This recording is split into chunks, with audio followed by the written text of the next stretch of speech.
Assalamualaikum warahmatullahi wabarakatuh. Berjumpa lagi dengan saya Ibu Ana Widyastuti di channel Education Book and Hobby.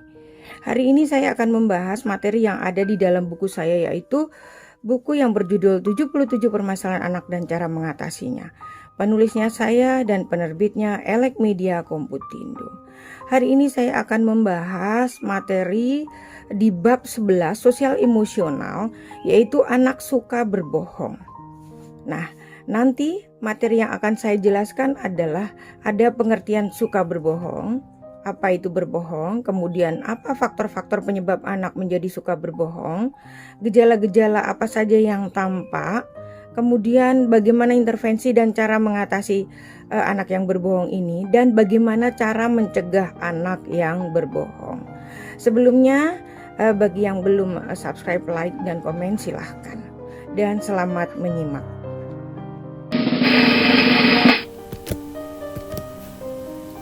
Anak suka berbohong, ini solusinya. Ini oleh saya.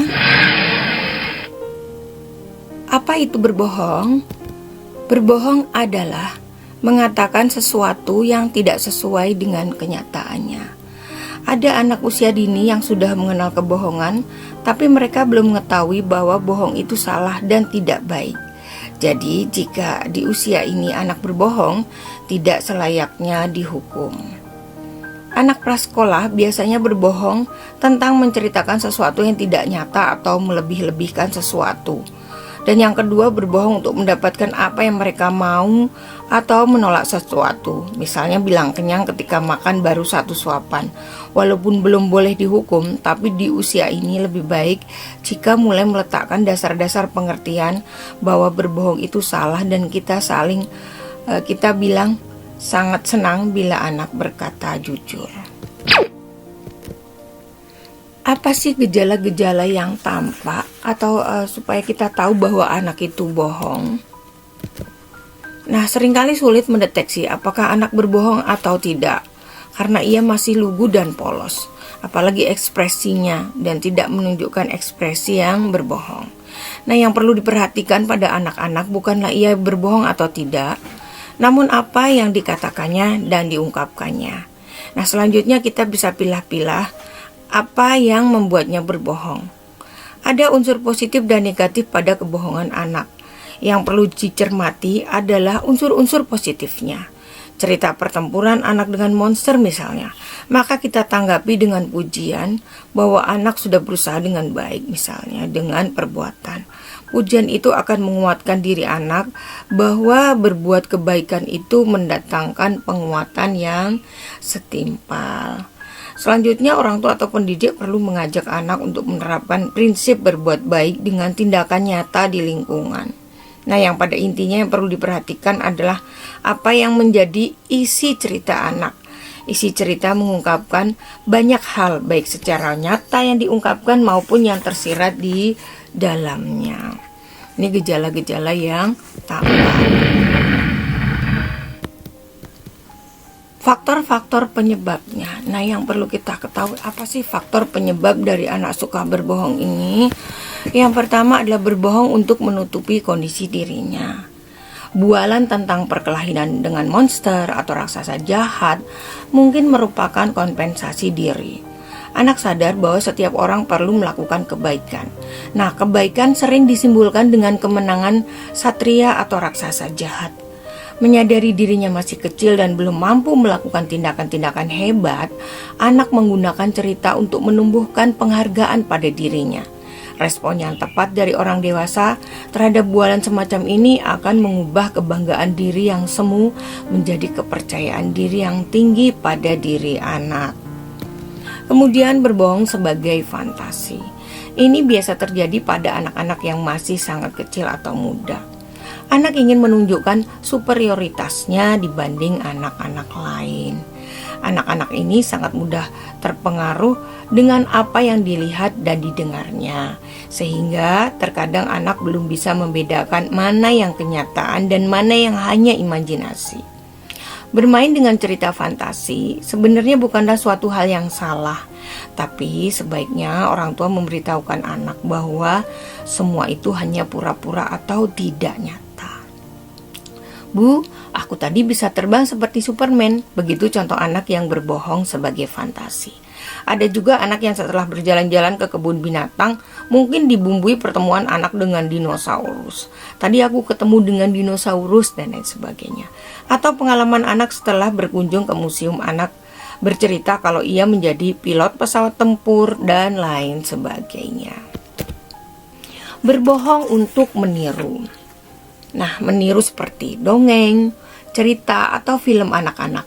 Secara tidak disadari, cerita semacam Si Kancil mengandung unsur-unsur kebohongan. Di samping itu, beberapa film kartun anak-anak berisikan contoh-contoh tindakan berbohong. Sekalipun belum ada penelitian secara khusus mengukur dampak proses belajar, mencontoh perilaku berbohong pada sumber-sumber tersebut. Namun, sejujurnya orang tua maupun pendidik prasekolah patut berhati-hati terhadap kemungkinan tersebut. Jadi kita harus melihat tontonan-tontonan kartun sebelum anak itu menontonnya apakah mengandung kebohongan atau tidak. Berbohong untuk mengalihkan kesalahan. Hampir semua anak pada titik tertentu mencoba untuk mengalihkan kesalahannya dengan berbohong. Anak yang lebih muda atau usianya lebih kecil biasanya berbohong dengan menggunakan imajinasi yang buruk. Sedangkan anak yang lebih tua lebih ego dalam hal mengarang cerita untuk menutupi kesalahannya dan menghindari hukuman.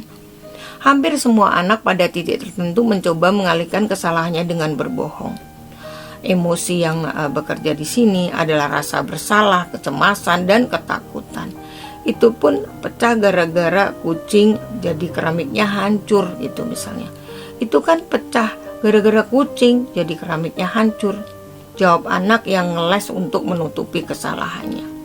Nah, dorongan untuk berbohong yang sering berbohong lama-kelamaan bisa menjadi kebiasaan buruk, sehingga dibutuhkan penanganan yang lebih serius. Kebanyakan orang tua mulai belajar untuk mengenali sinyal-sinyal nonverbal yang ditunjukkan saat anak tersebut berbohong.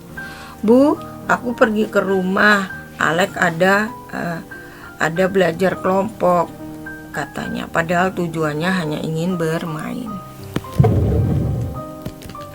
Selanjutnya adalah bagaimana intervensi kita sebagai orang tua dan bagaimana cara mengatasinya. Yang pertama, beri penjelasan secukupnya dan jangan memberikan penjelasan moral yang panjang lebar. Katakan bila anak berbohong, ia akan membuat kita sebagai orang tua atau pendidik sedih itu lebih jelas. Kemudian bantu anak membedakan mana fantasi dan mana kenyataan. Salah satunya dengan menanggapi anak secara proporsional. Misalnya, menanggapi cerita hebat, lalu ia menjelaskan tentang gambarannya sebenarnya. Sebagai contoh, pada saat bercerita mengenai manusia yang bisa terbang, kita berikan penjelasan bahwa manusia tidak mempunyai sayap. Hindari sikap marah atau yang menakutkan pada anak bila ia melakukan sesuatu yang salah sehingga anak tidak takut untuk berterus terang. Kemudian cari penyebab mengapa anak berbohong. Upayakan mencari penyelesaian selama di rumah atau di sekolah. Jangan pernah memojokkan anak dengan pertanyaan-pertanyaan yang sifatnya menuduh apabila dirasakan anak tersebut suka berbohong. Misalnya, gunakan pertanyaan terbuka yang dimulai dengan kalimat apa dan bukan mengapa. Selanjutnya, tidak menuduh anak berbohong bila tidak mempunyai bukti. Setiap orang butuh diberi kepercayaan, begitu pula anak-anak kita. Dahulukan prasangka baik dengan mendengarkan alasan-alasan yang dikemukakan. Jika tidak mendapatkan kepercayaan, ia akan menolak untuk berkomunikasi. Menjadi pendengar yang baik. Nah, ini untuk mengetahui apa yang sering terjadi atau sedang terjadi pada anak. Jika mengetahui anak berbohong, langsung jelaskan faktanya, tidak perlu menunggu sampai dia mengaku. Apabila memaksa, ia mengatakan yang sebenarnya terjadi. Tindakan ini hanya akan mendidiknya lebih canggih untuk berbohong. Nah, kontrol emosi saat mengetahui anak berbohong. Nah, ini intervensi dan cara mengatasi selanjutnya. Emosi yang berlebihan dan memanggil anak sebagai pembohong tidak akan menyelesaikan masalah. Malah makin membuat anak takut dan pasti akan berbohong lagi. Berikan jaminan bahwa jika ia berterus terang, kita akan memaafkan dan tidak menghukumnya. Tekankan anak untuk jujur. Kemudian mengevaluasi diri. Evaluasi diri di sini, apakah kita terlalu keras pada anak ini sebagai orang tua ya. Introspeksi diri. Sehingga tersumbat jalur komunikasi dengan anak. Jika anak berbohong karena imajinasi, maka ajari anak untuk membedakan antara hal realistik dan imajinasi tanpa menyalahkan sikap bohongnya tersebut. Kemudian jelaskan dan bercerita jujur itu membuat orang lain memberi kepercayaan kepada kita. Nah, itu yang paling penting. Cerita yang paling cocok ialah misalkan cerita anak penggembala kambing dan serigala misalkan. Kemudian beri teladan, jangan berbohong pada anak. Anak belajar dari orang tua. Orang tua yang berbohong pada anaknya atau berbohong pada orang lain di depan anaknya, artinya sering mengajarkan atau sedang mengajarkan anaknya untuk berbohong. Nah, ini tolong dihindari. Kemudian, jika kita sudah tahu faktanya, memang anak itu berbohong, jangan memaksa membuat pengakuan dari anak itu. Kita bukan polisi yang memerlukan pengakuan sebagai alat bukti. Karena itu dia berbohong semakin parah. Dan jangan membuat anak merasa menjadi orang yang jahat karena berbohong. Cukup menjelaskan bahwa mereka dihukum karena perbuatannya, bukan karena siapa dia. Selanjutnya, cari tahu kenapa anak berbohong. Cari tahu apakah ada pola tertentu. Contoh, jika anak berbohong untuk meningkatkan rasa percaya dirinya, kita harus mencari jalan lain untuk meningkatkan rasa percaya diri anak dengan tidak berbohong. Nah, ini cara mencegah anak berbohong. Bagaimana sih caranya supaya anak tidak berbohong? Yang pertama adalah jika anak salah tidak perlu berteriak.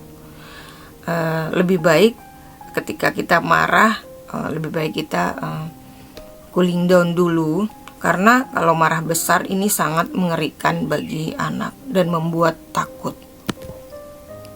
Jika anak salah, tidak dihukum dengan fisik seperti mencubit, memukul, menjewer.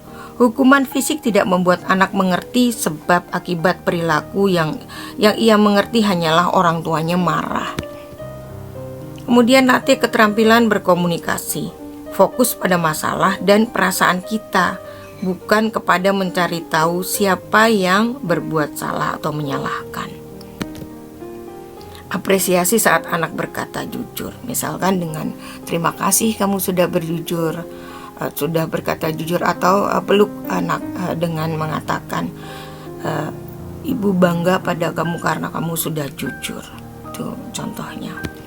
Kemudian jika kita ingin marah, ambil langkah relaksasi, misalkan dengan mengambil nafas atau apa yang membuat kita rileks, dan jangan sampai kita menjadi marah. Kemudian rutinlah bercerita tentang hal-hal yang membangun karakter positif anak. Bagaimana materi tadi? Semoga memberikan pencerahan dan bermanfaat, dan dapat membantu para orang tua dan guru jika menemukan anak yang suka berbohong ini. Jika buku ini atau video ini dirasa bermanfaat, silahkan like, komen, dan share atau subscribe. Dan buku ini telah tersedia di Gramedia online atau di toko buku Gramedia atau elekmedia.com, dan di toko-toko online di seluruh Indonesia bagi yang berminat untuk membeli. Terima kasih, sampai jumpa di video selanjutnya. Wassalamualaikum warahmatullahi wabarakatuh.